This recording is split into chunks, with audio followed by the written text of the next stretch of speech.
odayaal balaynu eegno wararka dheeraadka ee ka soo cusboonaaday doorashooyinka Somaliland wariyahayaga Maxamed Cabdi Sheekh Ilig oo ku sugan xarunta komishanka doorashooyinka Somaliland Maxamed bal waxaad ka warantaa waxyaabihii ka soo cusboonaaday doorashooyinka Somaliland Said aad iyo aad baad mahadsan tahay Somaliland oo guud ahaanba dadka shacbiga Somaliland ay sugayaan in ay helaan natiijadii ka soo baxday doorashadii madaxtooyada ee dhacday 13 bisha November aynu ku jirno ayaa guud ahaanba dadku dhagtaagayaan Somaliland beesha caalamka iyo wadamada jaarka iyo guud ahaanba Soomaalida dunida oo dhan ku dhaqan waxay sugaysaa natiijadii rasmiga ahayd ee ka soo baxday dadkii codkooda ka dhiibtay doorashadii Somaliland sidaas oo ay tahay guddiga doorashooyinka qaranku waxay si rasmi ah ugu dhawaaqi doonaan sida ay noo sheegeen saraakiisha guddiga doorashooyinka qaranku berito subaxnimadka in ay ku dhawaaqi doonaan natiijada kala dambaysta ah ee ka soo baxday doorashada Somaliland ilaa iyo maanta waxa ka socday guddiga doorashooyinka qaranka kulamo kala duwan oo ay kaga hadlayaan sidii loo dhameystiri lahaa codbixinta ay dhiibteen dadku natiijadoodii rasmiga ahayd iyadoo sad wararkayga hore baad ku maqlayseen aan idin soo gudbinay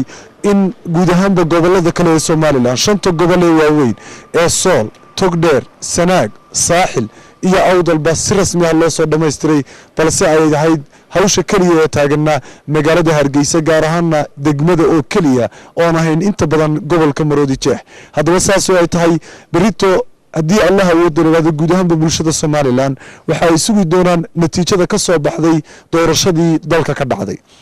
gudoomiyaha xisbiga mucaaradka ee wadani isla markaasina ahaa musharaxii la tartamay labada musharax ee kale ee injineer Faysal Cali Waraabe iyo Mudane Muuse Biixi Cabdi oo ku tartamay doorashadii madaxtooyada Somaliland waxa uu goor dhaweyd oo warbaahinta la hadlay uu sheegay saacad ka hor meelahaas in natiijadii ka soo baxday doorashada uu u marayo hab sharciya aan waafaqsanayna natiijada ay ku dhawaaqi doonaan guddiga doorashooyinka qaranku